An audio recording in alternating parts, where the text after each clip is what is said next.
So let's talk. Let's turn our eyes and turn our tables to a different kind of important person at NASA. Is that, well, I'll call them typically the unsung heroes. Is what you did, the chief engineer. You're in charge of taking these crazy ideas, making them real, testing them out, and seeing what we can what comes of it.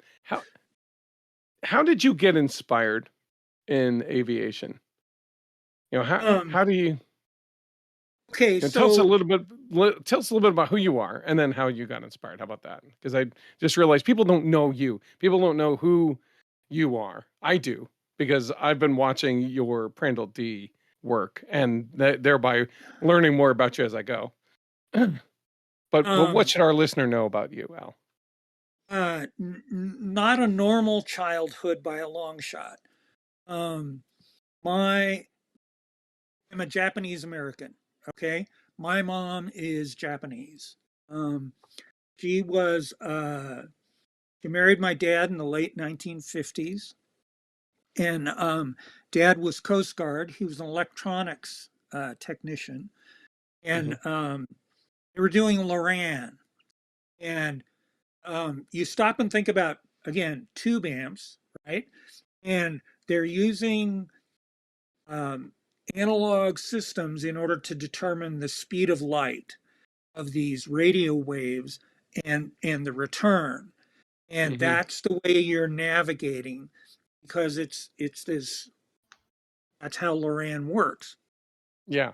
And so um, Dad has this clearance because of this work that he's doing, and he goes and marries a foreign national. So the next thing they do is they yank his security clearance, so he can't work on that stuff anymore, and he ends up with really garbage jobs. He's always away on the ship. The only language we spoke in the house was Japanese. It took my mom and I 3 years before we could file all the paperwork and everything. I was a U.S. citizen, but my mom was foreign national. Mm-hmm. Okay. And so it took us 3 years to finally get it all straightened out, and we could finally move back to the United States. And so, Oh wow. Yeah. yeah, and so only language that was spoken in the house was Japanese up until the time I went to kindergarten. Okay. And first day I had to speak English was my first day of kindergarten. And I was in remedial English until I was in the 5th grade. I believe it. And I could do math. Right. Yeah, because that's a Okay, universal, right? exactly. And so this is the piece of the puzzle that um, it's the reason people couldn't write me off as being um, uh, someone who was unable to function. And Mm-hmm. so finally, 5th grade, I come up to parity. And so we, right after I started hang gliding, my dad gets a job reassignment. By the way, he gets out of the military and ends up working for TRW building spacecraft. Okay, And cool. So if you've you, been in that industry. oh yeah, Well, the family's been in that industry. It's something you've been around yeah, for oh yeah. most of your life, if not all of it, right? And I by the way, wasn't low ran is, what is it? Low frequency radio signals, right? relatively, yes. Well, I'm just It, like, that's the system, right? It's a hyperbolic radio navigation system using 3 transmitters and a bunch of certain kind of configurations. So you can, like you said, tell where the heck you are and where yeah. other things are in relation to you, so you can get where you want to be. Well, if you're a private pilot, you might remember when Loran came up and was available prior to GPS, right? There were a lot of Yeah. guys who were putting Loran systems in their home-built aircraft and their commercial um, aircraft, and so Loran systems came down in cost. And then all of a sudden, GPS came along. Right. In Solved all the about problems, 1990, yeah, right. And so to so speak. now, yeah, and all sorts of headaches associated with that now. Um, but anyway, we ended up moving overseas again, and English is not English in Australia. No. So ended up at a facility that was down there, and the old man couldn't tell me what he's working on, but I have pretty strong ideas about what they were watching, and Okay. from GeoSync, and so anyway, when I finished high school in Australia, and by the way, while I was there, I couldn't fly hang gliders. I wasn't old enough. So I went and I flew Okay. sailplanes instead. And Okay. so this is my background, hang gliders and sailplanes. And so I end up finishing high school and I come back to the United States. And I went to Cal Poly, San Luis Obispo, out here on the West Coast. And which is actually kind of funny because my high school was in Redondo Beach, LA, which is where Okay. TRW was, where my dad was working. And both schools are on Pacific Coast Highway. Oh, Uh, okay. the high school I Okay. went to in the United States and Cal Poly, San Luis Obispo, both are on the Pacific Coast Highway. So Nice. um, anything Still east of the connected. Pacific Coast Highway is back east, California thing. I hear it. Well, what is it But now? The five? Is it the five? I'm no, sorry. it's I was under San Diego, and they're like, "Oh, we're gonna go on the three." I'm like, "Wait, what?" And they're it's like, the "No, Highway the One. right, the one." And I'm like, Yeah, "You mean I won?" And like, "No, no, we just call it the one." I'm like, yeah, "All right, the one. local lingo, got it. Thank you." So, It's because Highway over on One, our side where it's 95, etc., so we call I-95 because it's an right? interstate. And And they're like, yeah, "Yeah, and the you gotta." I-95 corridor, right? Right. I'm Exactly. like, Hmm. yeah, and yeah. The difference is we go from state to state pretty quickly, whereas California, you just travel and you're still in California. So, you mean it changes other states? Anyway, I So digress. this is how I get to where I'm at, and Yeah, um, there was this girl, and I wanted to keep going to school, so I went to grad school, and um, she's been married to me for over 40 years now, and bless her heart. yeah, yeah, it's all on her, not Mm. me. Yeah, yeah, right. Congrats, congrats to both of you. That's a really amazing achievement. I mean, it's not an achievement, but it's an achievement. It is. It's I don't know too many people who've managed that. It's not easy to do. So good. Okay, so that's who you're. But okay, so you went to school. Would you go to school to study? Aero engineering, Okay, and for my master's degree, um, it was another aero engineering type. Cal Poly, I was literally the third person to get an engineering master's degree from Cal Poly San Luis Obispo. Um, okay. Was there and was there a concentration that you had? I know as you go higher up in education, you get tighter and tighter in focus. What yeah, it was an aerothermodynamics thermodynamics? degree. Okay, Yeah, yeah, yeah, and good. so that's what I was concentrating on, and that's what's on the degree. Hmm. Um, and NASA paid for that.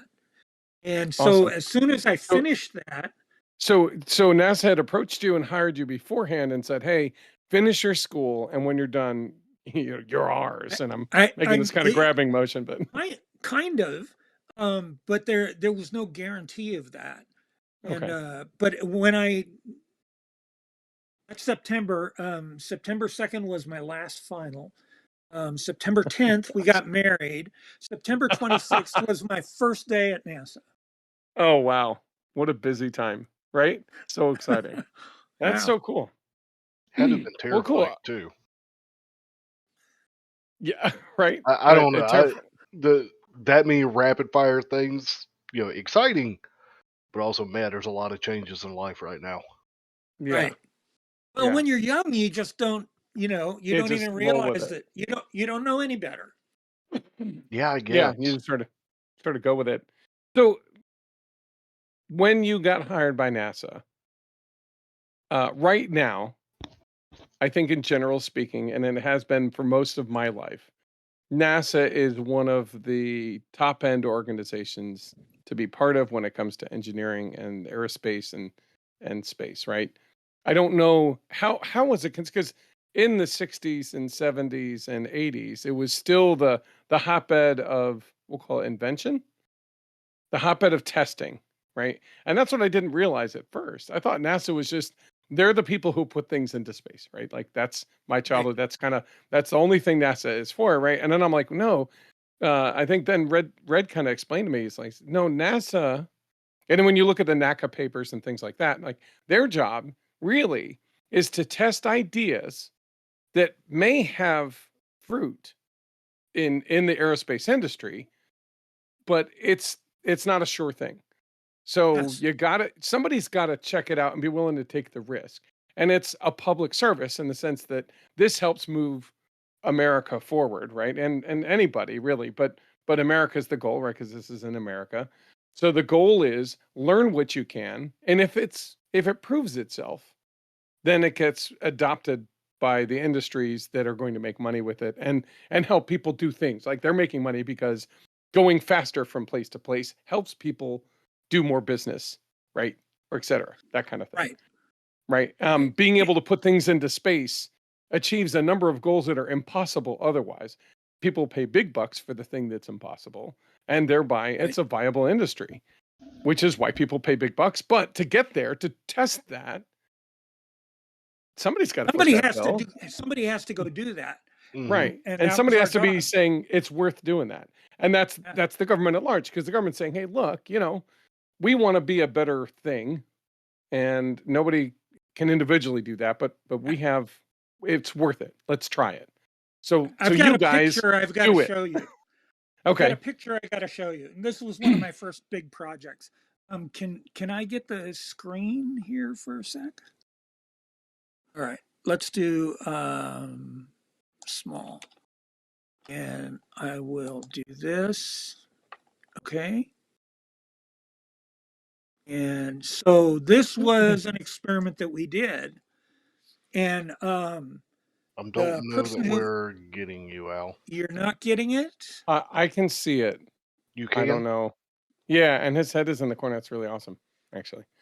So it's a Boeing 720 controlled impact demo, which Yeah. is, and was this one of the things that you were part of in the Yeah. beginning? Okay. Yeah. And it was So basically trying to find non-explosive fuels, as it were. the idea was that they would have a fuel that would not explode or burn during post-impact fire. And so about 20% of the accidents, fatalities, from 59 to 79, and this is within the United States, Right. was because of a post-impact fire. And so this was the primary thing that they were testing, was this anti-misting kerosene, AMK.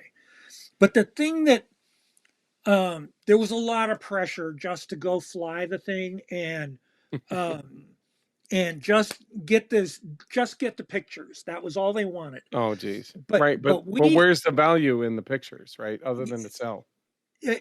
right, or if it goes wrong, how do you know what went wrong Right. if you don't have that instrumentation?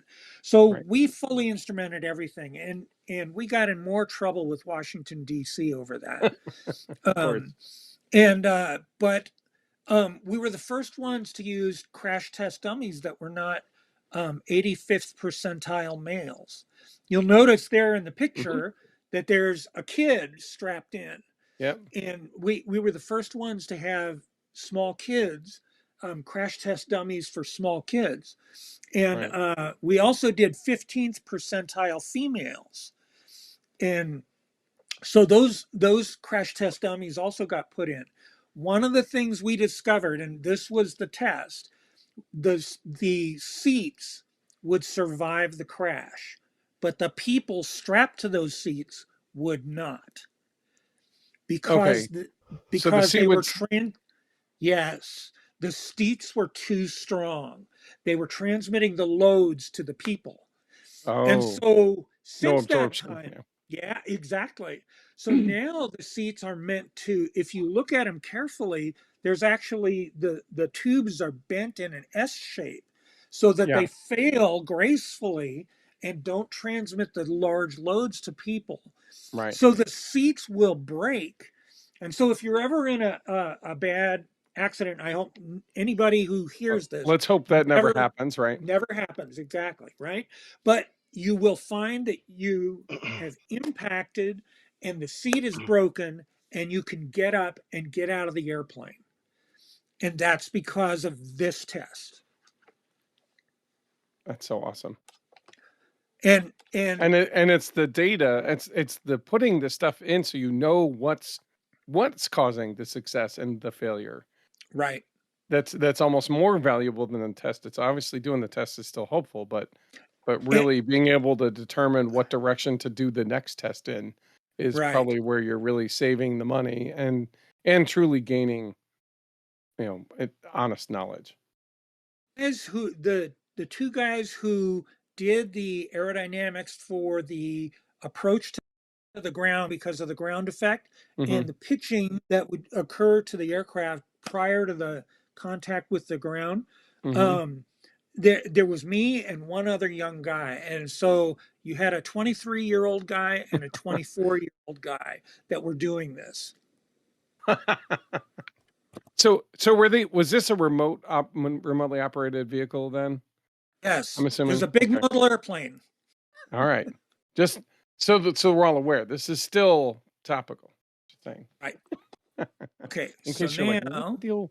Okay, so that was like your first baby, right? That was the first one you yeah, worked on for NASA, yeah. which has subsequently changed the way airplane seats were designed and failure modes were better understood because of that. Thank you, Joe, Long for answer to a simple question. no, Those are the but best it's answers. good. So was it the hang gliding? Or your interest in aviation was because it's pretty much how you grew up. Um, Maybe I missed it, and I mean I understood it, but I was like, was there a moment where you hit a spark where you're like, oh yeah, I need to do this forever? um, my parents tell me that the third word I learned was airplane. That Um, sums it. mom, dad, airplane, and Yeah, that it was just. I've been an airplane nut my entire life. The growing up during, I remember watching the launches for Mercury, and then Gemini. Every 2 months there was a launch. right. It was just amazing to watch. And then of course the entire Apollo thing, and then um, last Apollo mission gets flown in 1975, and I don't get there until 1982, and Ah, so I missed it by 7 years. Right? that much. Sort of. Um, Right, but all the and people that you're working with were right, part of that group, right? So you were able to really kind of pick their brain and learn from their experiences on that project. and Were the they doing X-15 the guys were still there, and yeah. yeah. Oh, that's so cool. Is that where you got so I don't know. I don't know if I should, but I mean you shared with me a really really cool picture of we'll call it astronauts in transit is what I'll call that one. Um and I shared it with Joe. It was with a convertible with a bunch of guys in there. It's I will call it a bunch of knuckleheads, but if you know who those people are, they're clearly not, they're famous knuckleheads if you want to call them Yeah, that. they were. But yeah, if you could substitute whoever they are with almost when you're growing up, your buddies tooling around town having a good time. Like that's pretty much what you guys look like you were doing there. Exactly. Well, the thing was, in that particular instance, they were coming back from lunch, and Okay. and the gate guard was the one that took the photo, and they were good buddies at this point, and um, Gus Grissom is in the back seat. He's giving the middle finger to the guard. The guard snaps this picture. And that is just the way these guys, the fighter pilots and test pilots, would greet each other. Yeah. And so um, Thompson, the X-15 guy, he had this old Jag that he drove around all the time. And he would go everywhere at 80 miles an hour. He got stopped by a cop for speeding one time, and he had forgotten his wallet. And so he takes out, he opens the glove box, pulls out a ticket that he had been given, just the day before. And here, can you use this as an ID? And the guy wrote him a new ticket, and he stuffed it back in the glove box, and off he went. Milt, when he, if you were one of his friends, you would get the middle finger. And I had a Honda Civic at that time, typical engineer, right? I had a And buddy like that. carpool. There were four of us in the carpool in this little Honda Civic, and we'd be tooling along at 55, saving gas, right? Right. And Yeah. Milt would go sailing by at 80 miles an hour in that Jag, and all you'd see is his middle finger as he's going by, and him laughing the whole time. And Yeah. so the next day, he'd come by the office, he'd look in the office, and he'd start laughing, and you'd have a good chuckle. I mean, That sounds it like was a just good environment amazing. to work in. Yeah, it sounds like a lot of fun to work in. Yeah. Speaking of, We had go ahead. multiple old guys at the place that were NACA guys. And by the way, it's always NACA. Not You NACA. never pronounce it as a word, okay? And Okay. once it flips, you never pronounce the letters, okay? It's Okay. always NASA. Right. So and there's sort of a distinction that goes with that. Now, was it because of the way the change went about? Was there a certain stigma, or why the distinct, like, oh no, we're not them, basically, right? It's like, oh no, we're not those guys anymore, or was there a Right. regime change when that happened? There was Is it sort of a regime change at that point. And there was also the switch in the mentality about, you used to be the organization that was hoping that airplanes would just go higher and faster and eventually get to space. Now Mhm. you're the organization that's leapfrogging the whole thing. And Yeah. that's Okay. So you were mindset the that guys goes that with it. ruined the fun time, as Yeah, it were, right? Like NASA is like, oh, you kind of, I thought we were going to do this forever, and well, shoot, I guess we're going a different direction. All right. yeah. Interesting. Interesting. Because I always wondered what, like, I mean, I know why the shift, right? All of a sudden we can go into space. It should not be called the same thing, right? It's a different ball of wax at that point.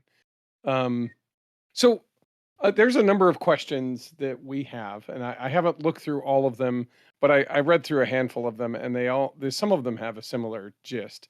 To, I'm an engineer, I'm a structural engineer, but I think a lot of people who love aviation, they're either looking at how does one get to be an aerospace engineer, or more importantly, and I think this is probably the crux of some of it, is what does the life of an engineer look like? What does it look like to be the chief engineer at NASA or an organization Oh, similar? okay, so the career at NASA, I was an aerodynamicist engineer for 20 years. And at that point, I moved into the management ranks a little bit. I was the chief Mhm. of aerodynamics. Okay. And then from the chief of aerodynamics, they made me the deputy of research, deputy director of research. Okay. And so then Washington, D.C. sucks me in for 6 months. And I went Oh to no. Washington. The Went to the Washington D.C. quagmire. I'm just kidding. I'm messing with you. That's a No, good thing. those people really are crazy. It's a different, well, they're dealing with a different type of person, right? So I'm assuming they're the people who are talking to the politicians and making sure that the right projects are being moved forward, Right. and they have to convince people who are like, I don't want to do any of this, right? They have a different role primarily, And, right? Their job and is not to research primarily. It right. seems like it's to make sure that the money for the research stays. And then there's the other facilities that are designed primarily to get the actual we'll call it the nitty gritty done, right? The experimentation, the let's develop this further, let's see where this goes, that kind of stuff. And Washington, D.C. is also crazy in another way. When you go to lunch, you have Did to you take like your it? badge. Um, yes and no. For a short period of time, yeah, you can Okay. do that without getting sucked in. But Okay. when you go to lunch, you take your badge and you put it in your pocket Right. because you're in the environment across the street from the congressional office buildings. So you're in the line waiting for lunch with staffers. And so the last thing you want to be talking about is griping about how the money's being spent. You have to be very careful Yeah. No, because you do not want to embarrass your boss. right. That comes back to you very quickly. Yeah. So I came back from that. I was a project manager for 3 years.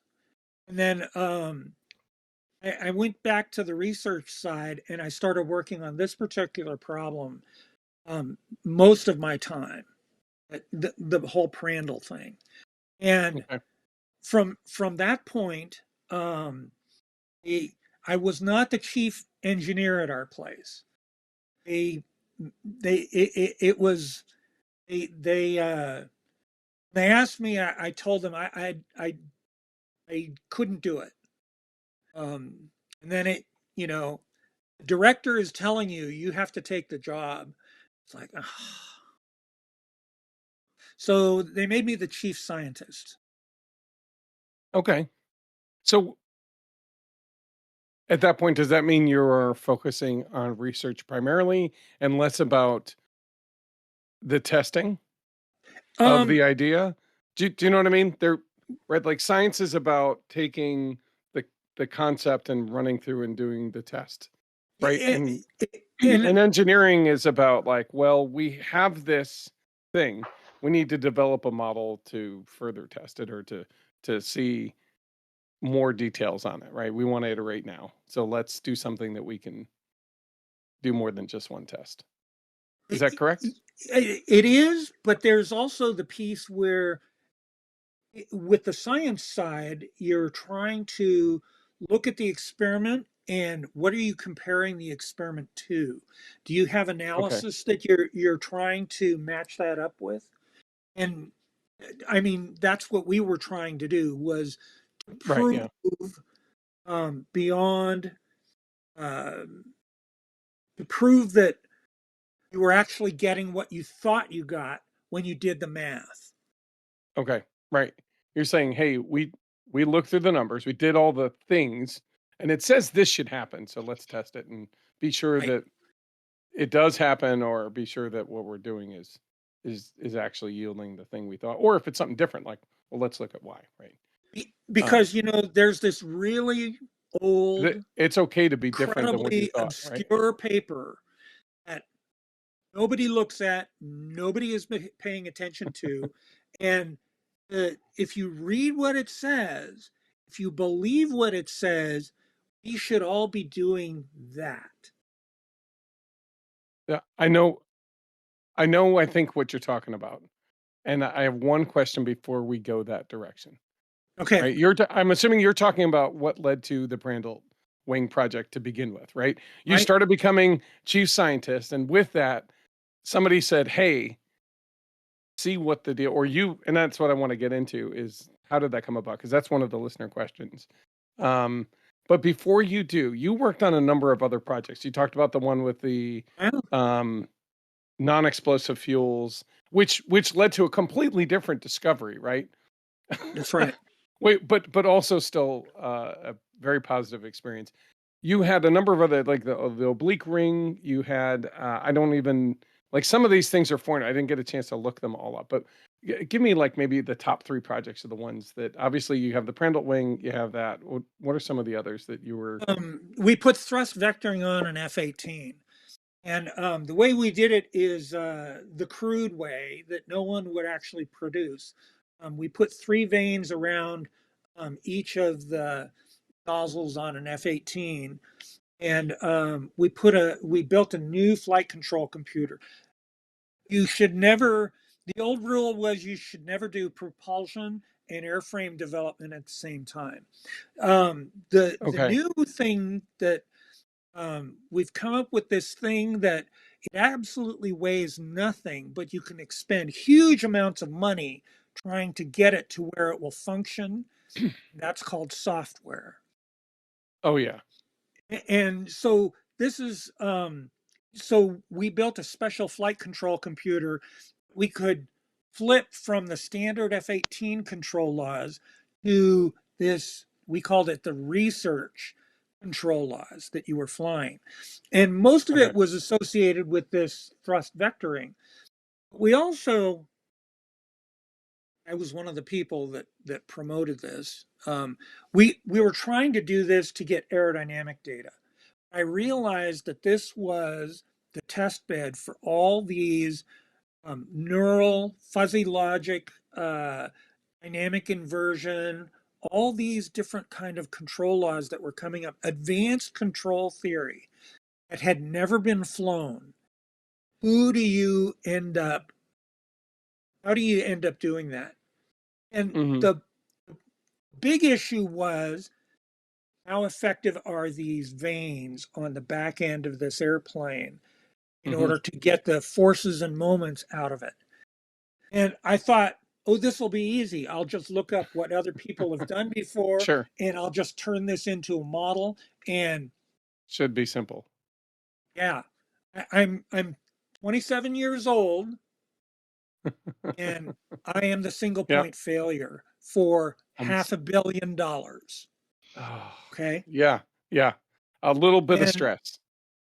and so the project manager, who is gone now, and very, very good friend of mine, still talk with his daughter. She's a journalist.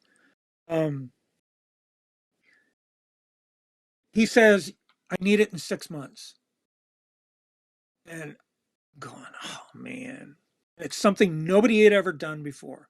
Well, it turns out it's a 9-dimensional space that you're trying to create this particular model in. And so I got 2 interns to help me. And we were the only 3 people at the whole center that would sit down and talk about 9D solutions, Right. There's solution space. 3 degrees of freedom in general because it's a free body. Right? Right. You also have the vector My of name the is the thrust. 4. Right. But then you have another for the vector itself, the actual thrust nozzle, Right. or the vectoring of it. That's a related but separate set of freedoms. You also have time and how fast from thrust to actual So then directional you also have shifter. the diameter of the nozzle Oh, itself. yeah, there's Okay. that. And I then you forgot have the the F-18 can do nozzle that. pressure between inside and outside. So if you're at 40,000 feet versus 20,000 Right. feet, Yeah. okay, so you have to map that. And you can see what happens. 9 dimensions. It's easy. It's just easy. It's a program. Yeah. You just write it. It should be easy. Right? We had about 170,000 data points from the wind tunnel test. And we needed 2.4 million data points for the model. And so we came up with a way to create that. So you kind of use those originals as a basis. You extrapolated some of the rest and used that to be able to create your model. Yeah. That the software utilized. Is that the HARV system? It The was. high alpha research vehicle. That's thank you, Yep. Rara. He was he dug it up. well, no, that's one of it. He loves the F-18. Yeah. Well, He's like, too. he gets very excited. I mean, we all kind of do, to be honest. I was the chief engineer on that. There were 7 chief engineers of that aircraft. I was the last. It sounds like you were the successful one. I got to capitalize on everybody else's hard work. Sure. I was going to say, and I've done that where what I find out after I'm, like a month into the project, I find out that guy's worked on it. And before him, this guy worked on it. And before him, that lady over there worked on it, and then she was passed to it by the big boss, who at the time was much younger, and and you're like, right? well, how many spots has this one thing been Yeah. designed in? They're like, oh, well, it's here, here, here, here, here, here, here, here, and then there was a 10 iterations before they selected the first one. You're like, oh my god, so it's never going to get built, and they're like, yeah, Yeah. well, our client's still paying us to do So the thing, so I did F-18 Harv. I okay, worked on excellent. SR-71s for a while. Which what piece of that? Because I'm sure it's not the whole deal, right? It's got to be a part because there's so much to So it. and when the Air Force was all done with the SR-71, they bailed the last 4 airframes to NASA, and I was the one that we had to sort through everything, all the paperwork, and figure out what we needed in order to be able to put the airplanes back together. And Oh we wow, made yeah, 2 flying airframes out of the 4. And yeah. that's cool. That sounds That's like a not a fun terrible project. ratio, honestly. For something that was out of production and there were no spares, I mean, Right. we made stuff up, you know? Yeah. That I mean, there's little bits of that design that just still the fact that the what is it? The propulsion fins were monocrystal metals grown, and I'm like, wait, what? I looked and I was like, oh my god, that's incredible. Because it yeah, it's just one of those, again, just that's a whole rabbit hole that I think Yeah. we'll have to revisit. But I saw one at the was it Uday? I can't ever remember. Then Verhazy. Verhazy, yeah. We went there with my kids a couple years ago, and Yeah. it's the one of them is front and center, which is wonderful. It really makes a great impression That one is the with the fastest space shuttle airframe, by right the way. behind it. Yeah, what? That one is the fastest airframe. So 972. with how So there's differences in speed between the airframes. Yes. Yes. you're like, oh yeah, big. Yes. How, that's so cool. I don't know. It's just one of those things. To me, they all do the same thing, right? I guess No, because I'm it thinking was like not. F-18s. You just as long as it's that model, it does the thing, right? And obviously SR-71. There's I guess were there a bunch of different variations then? Is It has to do mostly with you're talking about hand-built aircraft, right?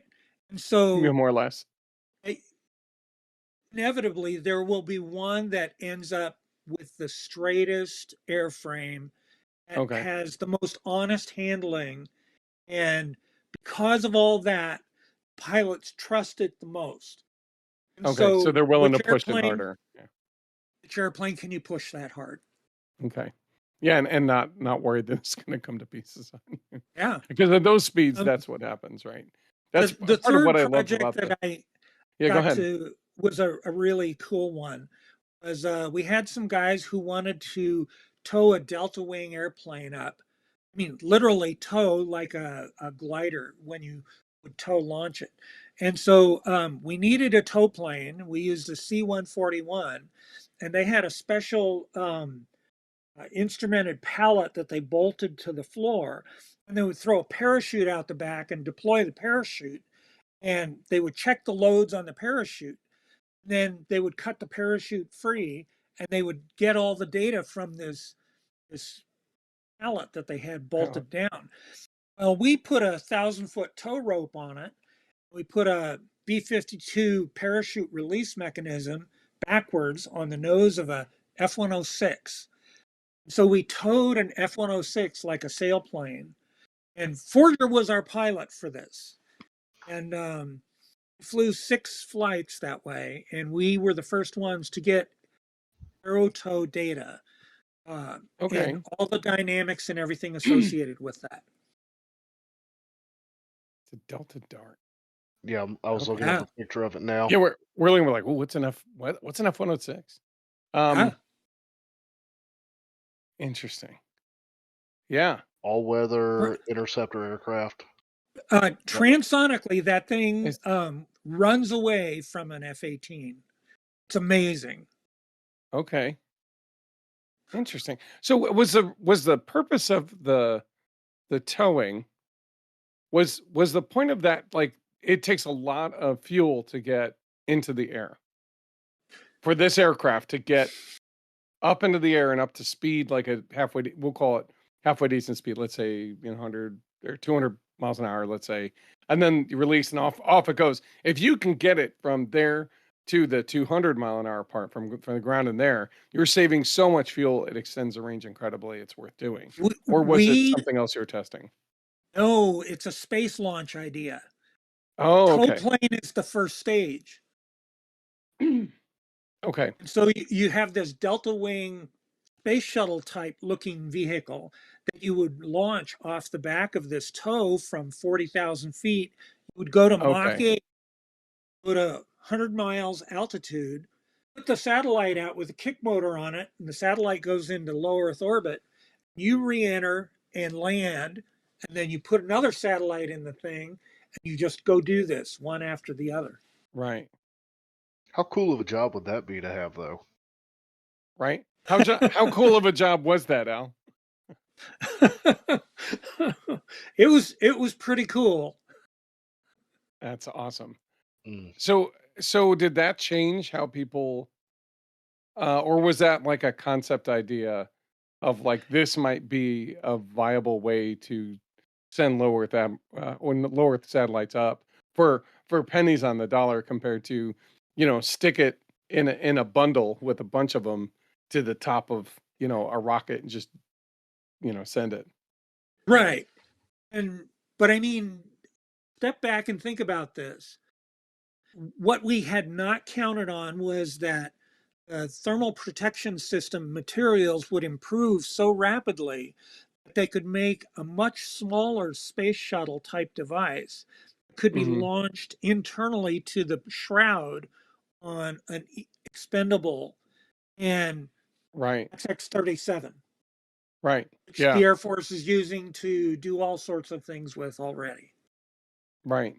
So the capability there kind of cascaded. Um, Right. Yeah, I mean and that's and the nature of the business, right? Where everybody's pushing a boundary in all the different ways. You don't know which one's really going to hit that mark exactly. until you're already doing it, and you're like, oh, whoa, this we can do. That is promising. If this weren't that much better, Yeah. if this weren't seeming to be the one to go for, Yeah. but then you get to, but yeah, that's really cool. You get to, that plane is beautiful. The Oh, F-106. yes. Yes. Gorgeous. I'm Yeah, I sorry. was looking at the X-37. Right? Oh my Also, gosh. also an impressive piece of hardware. Very Hmm. cool I hardware. I bet. Really cool. I mean, yeah, and these are one of many, right? Obviously, how long did a project tend to take? When you got to sign a Um, project, what kind of timeline are we looking at? I know mine tend to be people want things built and making money for them within, 2 to 3 years depending on the industry, right? For what I do. I do building stuff. So, right. Our F-18 Harv, it was 11 years. okay. And in 11 years, we did 396 research flights. It's a lot. That's a couple a Uh, month, I'm- yeah, and probably not evenly distributed. right. No, no. So you The Air you get a Force, bunch of tests lined up and then go run them? um, our aircraft would spend long periods of time all tore apart, parts all over the hangar floor, and putting the next experiment on the airplane. Then you'd eventually get it all put back together, and then you'd go out and you'd fly it maybe 20 flights. And so, in the course of 3 or 4 weeks, 3 or 4 months tops, you would get all the data, and then the airplane would come back and you'd tear it all apart, and the next experiment would go on the airplane. And it would be a year and a half until you would fly again. This would drive the Air Force nuts at our place.